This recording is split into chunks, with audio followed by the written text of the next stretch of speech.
Labour's jobs tax will mean many British businesses face a terrible choice: to cut wages, put up prices, or sack their staff. What is the Prime Minister's advice to those businesses? Mr. Speaker, she says the Triple Lock was Conservative policy.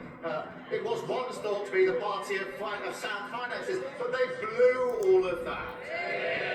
Mr. Speaker, she asked what we're doing. We're clearing up the mess that they left. We're dealing with global instability, and we recognise the pressures that are bearing down on businesses and individuals and working people. That's why we're rolling up our sleeves. And yesterday, Mr. Speaker, I was pleased to announce the national living wage increasing by £1,400.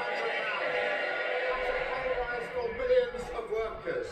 We've announced £150 for the warm homes discount, extended now to 6 million households. That's 1 in 5 families.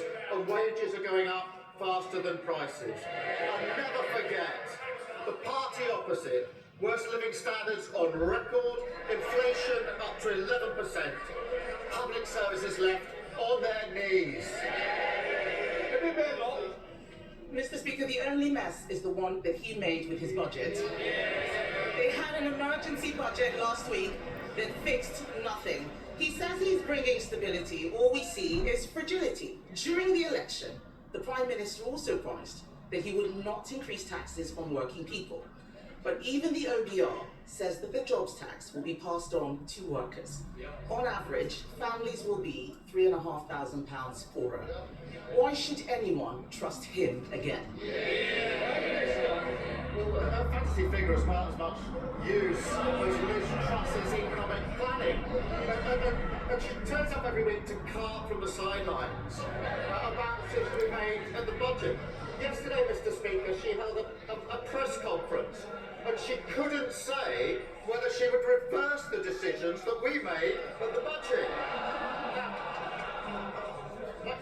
I understand, because she can't bring herself to say that she doesn't want the investment of an extra £26 billion in our NHS. I'm not surprised at that. That's 2 million extra appointments, that's 1,000 more GPs, a pay rise for nurses, etc., etc. But let me get her position right if I can follow it. She wants the extra £26 billion in the NHS, Mr. Speaker, that was paid for by the national insurance rise. She wants that. She doesn't want to reverse the national insurance rises, so she's now reduced this absurd position